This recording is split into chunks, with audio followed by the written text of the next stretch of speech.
vengeance. Shawn Michaels to become Batman confirmed? Will forever be tainted with bad blood. Kinda like how this entire pay-per-view concept will forever be tainted with bad blood. Just kinda sad that we're 0 for 2 when it comes to good quality bad blood events.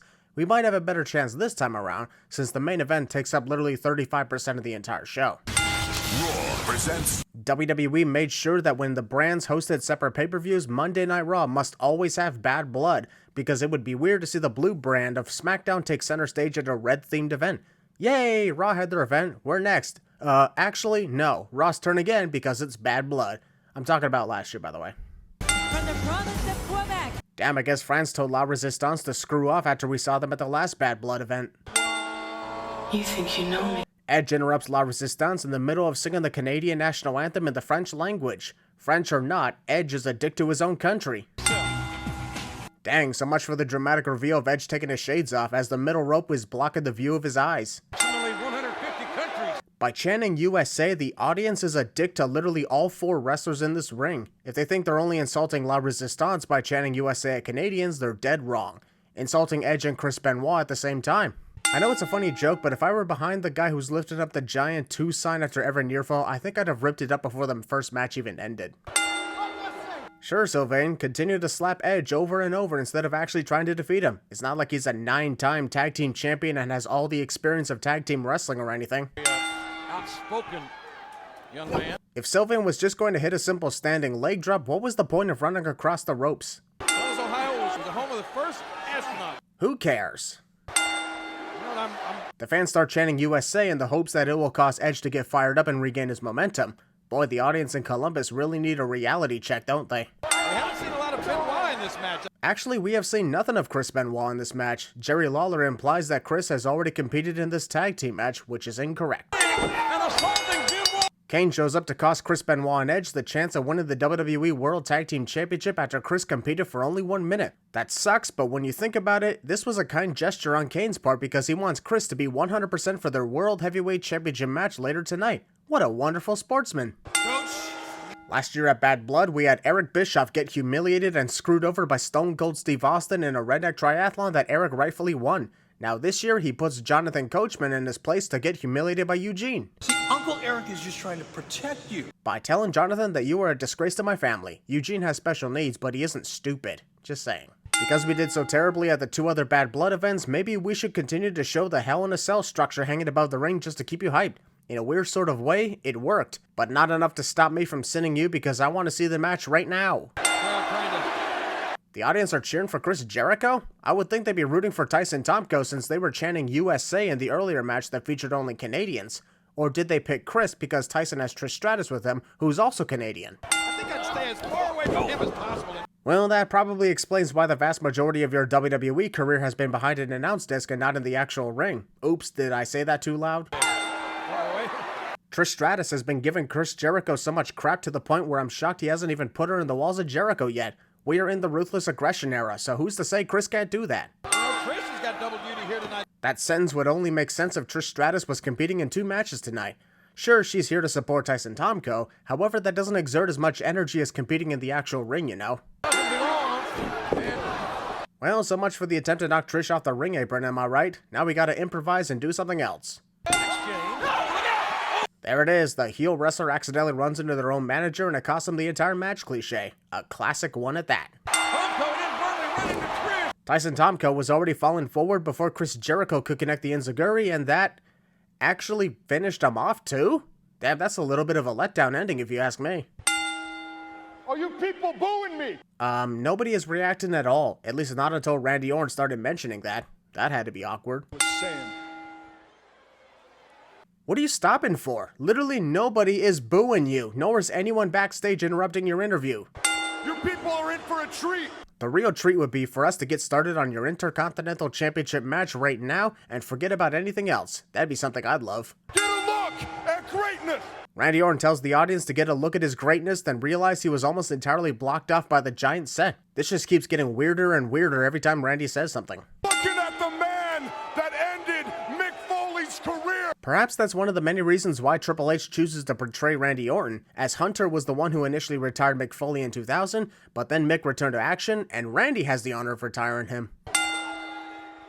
Okay, I won't lie, that was funny when Randy stopped ranting just to get a closer look at this random lady's breast. Gets taken aback like he's never seen that in his life. My match later tonight. Well, because Randy Orton is already in the ring, annoying practically everyone, I think it's safe to say his match with Shelton Benjamin is literally about to happen right now instead of later tonight. Benjamin think he is. He doesn't call the shots around. Based on the timing of the referee calling for the bell to ring and the bell actually ringing, the timekeeper is the one being a dick here because he made up his mind to start this match before the referee could truly call it. Also, starting the match without even getting the Intercontinental Championship out of the ring first. If Randy gets himself immediately disqualified, it's justified due to this referee being an asshole.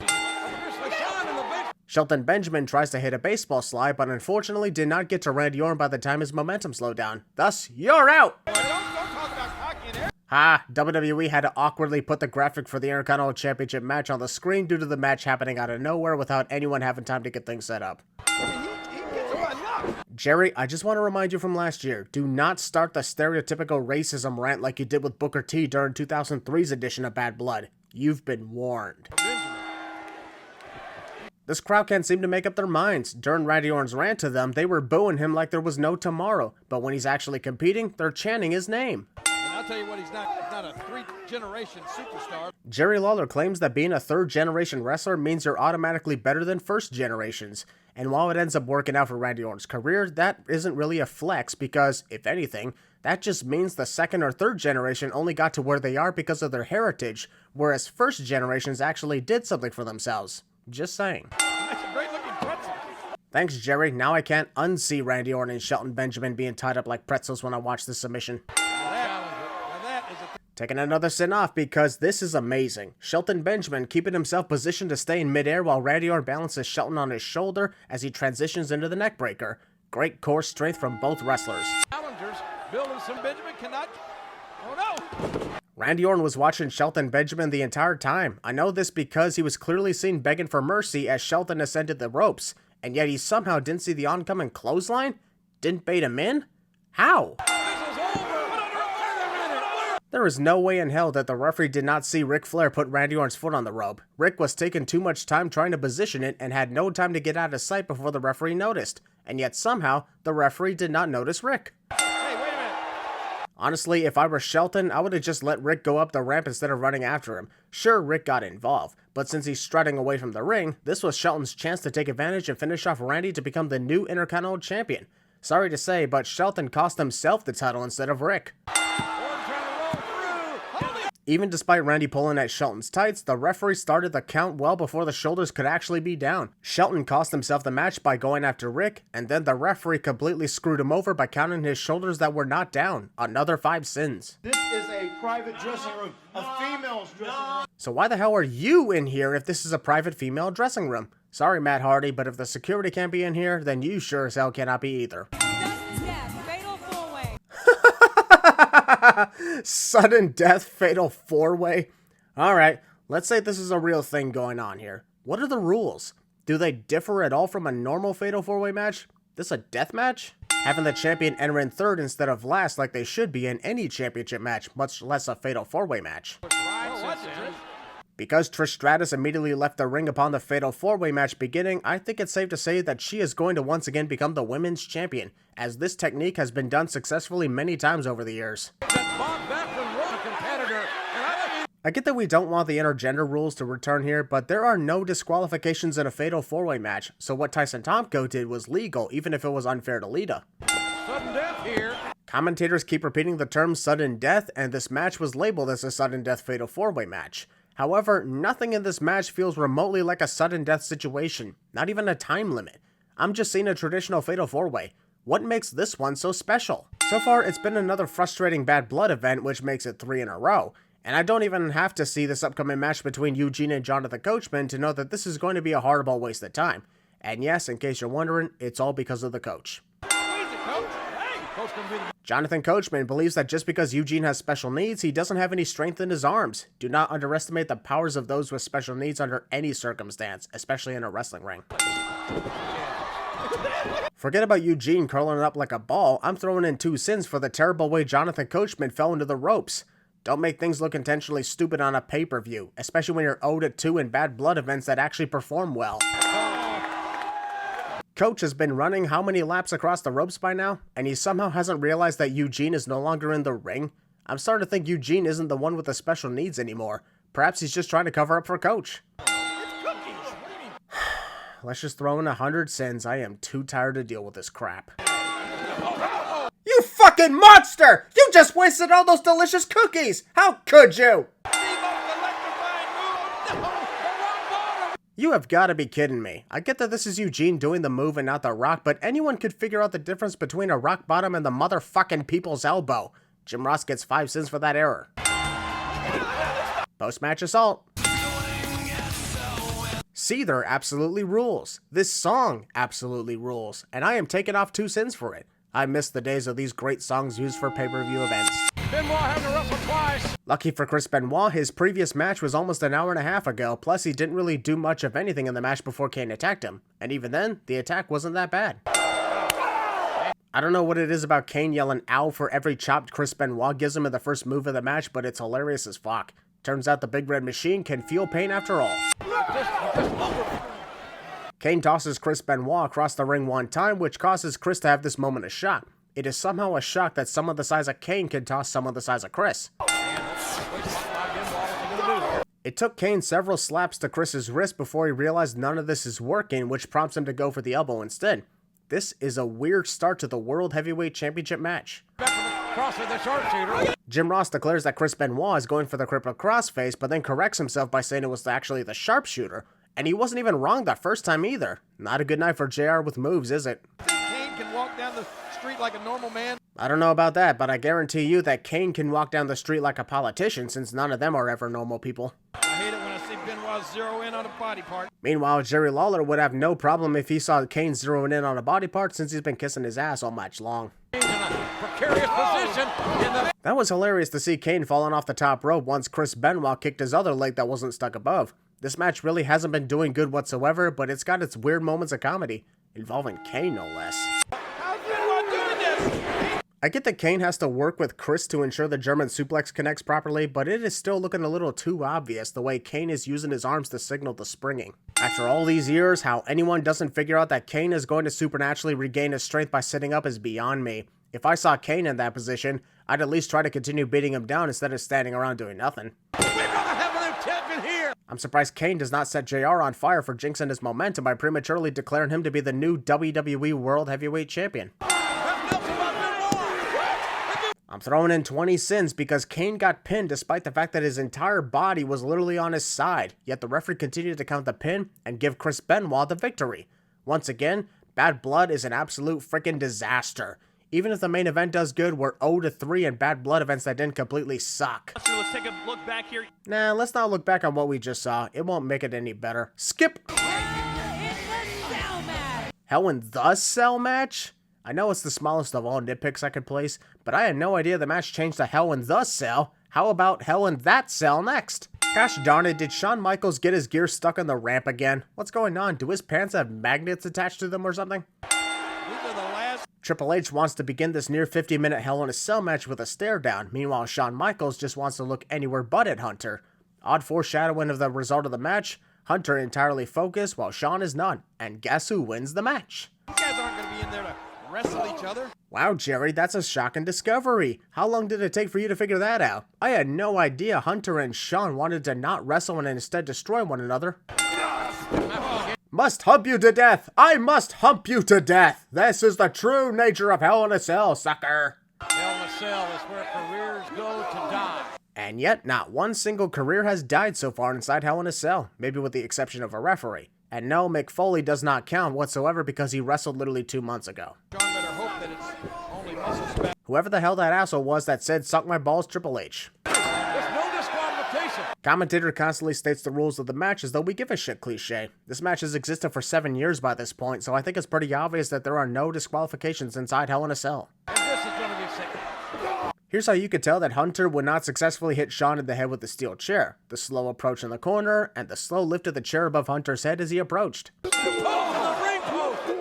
You just know that Shawn Michaels is getting haunting flashbacks to the inaugural Hell in a Cell match with The Undertaker, the same man who caused his back injury only a few months after that chaotic night. Gotta love the callback. They don't stop using to stay down. And shoulder, right shoulder. shoulder. Hunter tries to pin Shawn and fails, so he figures the second time will do the trick.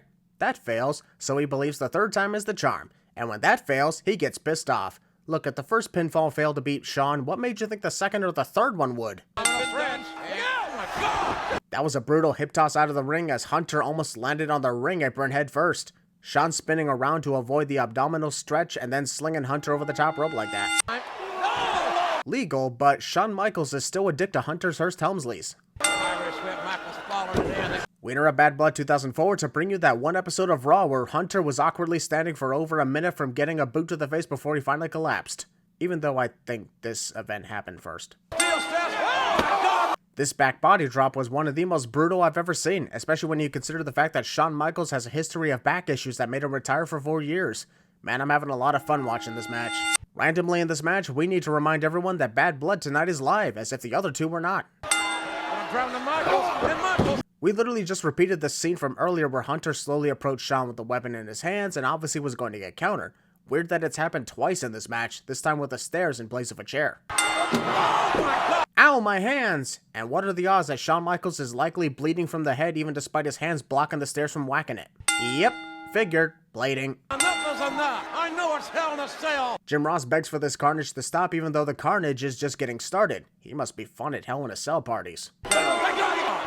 Shawn Michaels kicks out of a pin and then his shoulder goes back down, but for some reason, the referee doesn't start a second pin. After all, Hunter hasn't moved from his position, so a pin is a pin. Like a battering ram, Triple H could give a damn. No one likes a rhymer. Good a time. Whoever the hell that asshole was that said, "Get up, you sissy." I'd like to see you step inside Hell in a Cell, bleed profusely, and get whacked so many times with multiple weapons, after which I will call you a sissy and tell you to get back up. That's right, shut your mouth and keep shoving junk food down your throat. Yikes, I went a little extreme there. Triple H me. Hunter was watching Shawn the entire time and somehow did not see that chair shot to the head coming. I bet he figured Shawn would slowly lift it in the air and calmly approach him just like Hunter did twice before in this match. What an idiot. Well, the game's been opened up. To be fair, Hunter was already opened up in this match. The chair shot just opened the wound even further. Ow, getting thrown out of the ring hurts so much. Ooh, look, Playgirl magazine. Reminds me of when I did that myself several years back. Oh, the memories. Hey, look, it's my edition, too! It's already dangerous enough when Hunter flips out of the ring like that, but to see him collide with a ladder as he sails out of the ring was twice as dangerous. You gotta love the lengths these two wrestlers went through to make Hell in a Cell what it is. Much as this match is amazing with the brutality, unfortunately, the last 15 minutes is mostly Hunter and Shawn building up to one move, putting an arm over each other for a pin, the pin fails, and then we repeat the cycle. I get that these two have so much determination to not lose, but it sadly lasts way too long. Sadly, the big reason this match is nearly 50 minutes long is because of that. This is a Raw pay-per-view. Thanks, JR. With all the Raw wrestlers I've seen tonight without a single glimpse of the SmackDown roster, I figured that part out for myself. Is the match simply going on so long that JR no longer knows what to say about it? I mean, there's a table being introduced, so maybe talk about that? This was likely when WWE realized the height of the Hell in a Cell cage was way too short and prevented a lot of high-risk maneuvers due to how low the ceiling is from the top rope. Because Shawn Michaels had little to no room to actually maneuver with the ladder and get airtime, this elbow drop through the table wasn't as good as it could have been. Guess what goes around comes around, no pun intended. Hunter is a dick to Shawn Michaels. I know I should be excited, but there's only 4 moves that happens in the last 8 minutes. Hunter hits a pedigree, 2 minutes later, Sweet Chin Music, another 2 minutes later, the second pedigree, followed by Kevin Dunn camera shifts from Hunter to Shawn back and forth for another 2 minutes, another minute of getting back up, the third and final pedigree, and then another minute of going for the pin. I get that these guys are exhausted from the amount of time that passed, but this is literally 16% of the match. Also, did it have to be 3 pedigrees in a row before Hunter finally got the win? By the time he hit the second pedigree, it was really feeling like overkill.